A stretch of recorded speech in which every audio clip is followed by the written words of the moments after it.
Welcome back to Great Northern Cascade Division in N-Scale. My name's Ian, and in this video I've been working on Tortoise switch machines for the turnouts. Also did the panels, hooked those up, got the frog polarities going, LED signal indicators as to which way the turnout is thrown. So I've got all the west end of Spokane done, all the way down through the Spokane stations, and I have the east end of the Spokane stations done. So let's have a quick look at how I went through and did this. Not super duper in-depth how-to on how to hook up the Tortoise switch machines and how to do these switch panels and the LEDs. I have a video from about a year ago where I did this over on the Seattle stations. That's a good 45 minutes long, and it has different wiring diagrams, how you solder things together, doing the laser cutting and stuff like that. So this one is just kind of an update to show both the east end and west end of Seattle now have those turnout machines all in place, switch machines all in place. And so I am ready now to try and also move on and do the switch machines here on that double crossover. I'm going to save that for another video though. So I hope you enjoy this one. Thanks for watching. So in the last video that I'd been doing on the actual stations, I think I had maybe got the foam underlay down. All the track is now down in place. Everything is now wired up as well. And I have tested all three of the tracks in Union Station, all three of the tracks over for Great Northern Depot, and the turnouts are all wired in. And then on the last video that I had done, it was really just focusing on this double crossover. That's all wired in, tested as well. So now I think it's going to be getting on to the actual point motors, Tortoise switch machines. This is the SPNS Streamliner pulled by the brand new Broadway Limited E7A from Lowell Smith.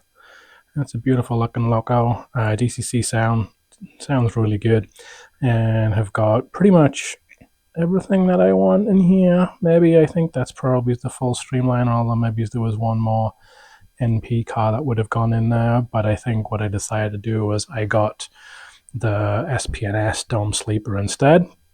So even though one of the Lowell Smith Northern Pacific Dome Sleepers is labeled as SPNS, I just put in the actual SPNS one itself just to make it a little bit easier, but it looks a little bit cool. Good mix of colors there. So anyway, last of the Streamliner, it is cool. We'll have a look at that running later. I'm going to start doing the 4 turnout motors over here on the west side of the stations. We've got 2 at Union Station and 2 that were over there for Great Northern.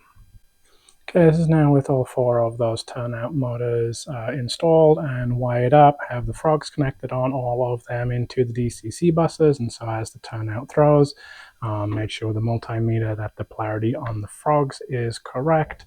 One tip, turn off the power to the track when you do that. I did remember to do it this time, but it has kind of bitten me before. One thing I don't have yet is the black and red wires. They'll go into the toggle switches that will control the turnouts. I had a pretty long video, a year and a half, 2 years ago maybe, is when I did the Seattle stations. I'll put a link to it now. That shows wiring up all of the different wires that go into the Tortoise switch machine, doing the laser cut panel, doing the toggle switches to control LEDs and stuff like that. So I'm not going to go over that now, but exact same process. And I don't have one big control panel that controls the whole station. I do the same in Seattle station with King Street station and Union station. So what I'm going to do here is just one little panel on the west end of the stations that will control the 4 turnouts here. LED status to show what's going on as well. We'll have a quick look underneath. It is a little bit of a rat's nest. I'll tidy this up once I get the switch panel put in place, and then we got a little bit better idea of what's going on. I do also have, come on to this one maybe, and a light on, there we go. Do also have just some extra wires that are kind of coiled up. This will be for eventually when I do some amount of signaling. I'm going to do fairly basic signals from what I did over on the Seattle station side as well, where just the basic throw of the actual turnout will be what dictates if you get a green or a red signal light. Actually, here it might be a little bit more because on the east side of Seattle, I haven't done a video of it yet, on the east side of Seattle, I ended up doing something a little bit different. I use one of the Azatrack TS3 turnout control switches. But I guess for this one, then, this one, because it's inside the station, that's just going to be basic red green depending on which way the turnout's thrown. So anyway, all the Tortoise switch machines have those wired up as well. They just kind of coiled up though. That's another problem for future Ian, but at least now all four of these are in. They all work, they all throw when you apply power directly onto that DC accessory bus. So now I need to work on the control panel and the toggle switches for them.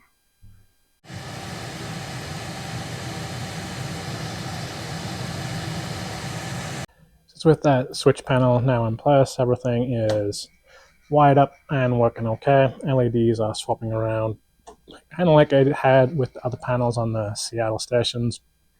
They're okay. I'm not super happy with how these turn out. I don't have the best laser cutter, but for now they're functional. They do what they need to do. I didn't realize, for some reason, annoyingly, this one LED is offset.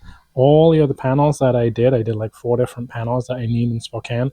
They were all correct. I've got one LED that, now that I've seen it, annoys me, but I'm not going back and replacing it right now. That's kind of one where if I get new panels cut in the future, then great.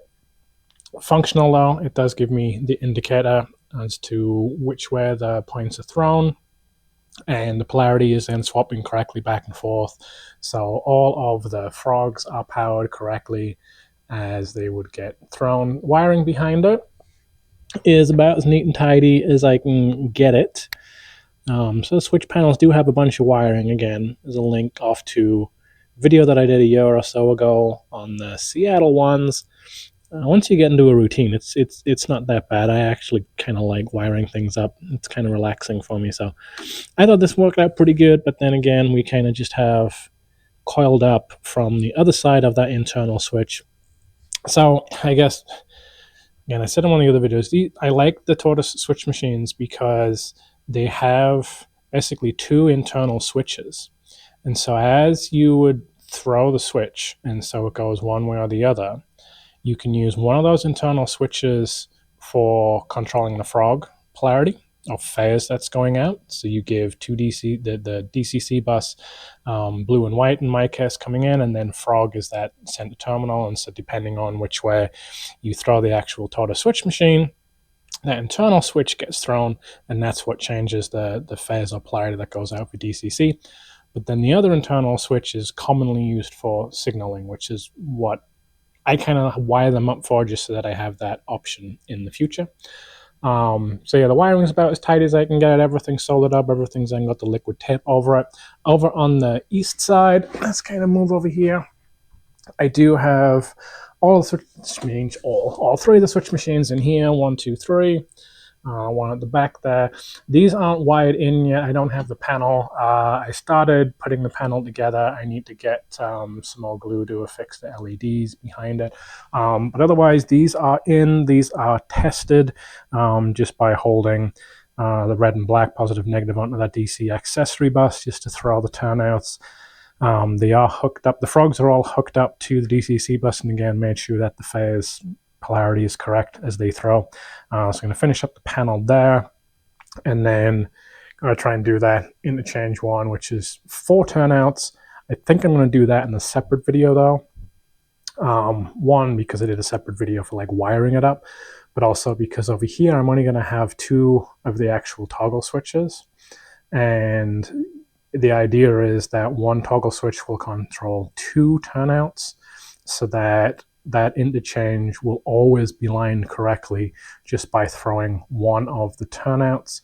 But that would control, the frog polarity phase on both of the turnouts, and it would also technically get signaling ready on both of those turnouts. So I think I'm probably going to do that on a separate video.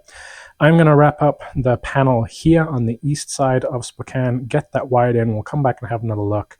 And I think we'll call this video good for now, because there's not a whole lot left that I would need to do, other than, this is starting to annoy me. I've talked about this before on the Seattle stations. I just hit that with kind of a camo brown. I'm tempted to get the airbrush and try and do a little bit of a better job, just so that we don't have that adhesive appearance underneath it. It's kind of annoying looking at it on the rest of the main lines and stuff like that as we go up onto the different levels, but especially in the station areas, and especially over here in Wenatchee, where you just got multiple lines that are together. It doesn't look great. But finish up this panel, get it white in, have a look at it, and then I'll decide at some point in the next few days if I'm actually going to paint the track or not.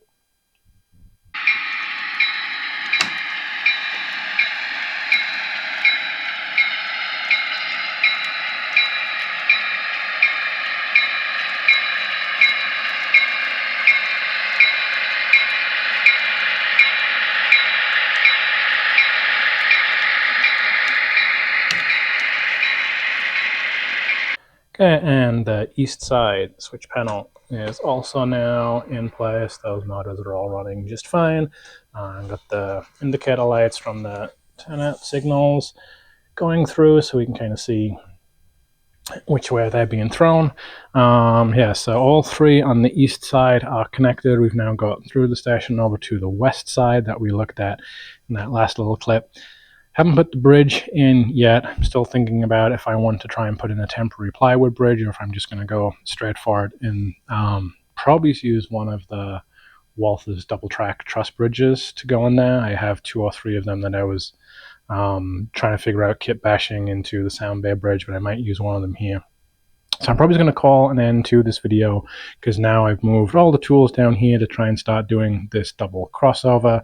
But that's got a little bit more thinking to it, and I want to have that a little bit separately, because there's only going to be 2 toggle switches on that, and so it'll basically throw both sides so that it'll always be lined up correctly once it's thrown, and so you can't end up with a problem where the train ends up then derailing and stuff like that. So I'm going to leave that one. I'm going to keep going on that in a separate video, but at least for now, we've got the Tortoise switch machines all in on the east and west side of Spokane. They're all hooked up. They've all got polarity running correctly to the frogs. We've also got the laser cut panels in place.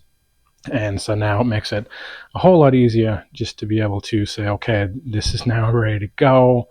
Once I've got the double crossovers, next thing I'm going to think about is probably going to be signaling, and I think we'll call it good, other than maybe he's going through and hitting with an airbrush just to wear the track that we talked about a little bit. But I hope you've enjoyed this little recap of what's been going on in terms of all of these switch machines and panels.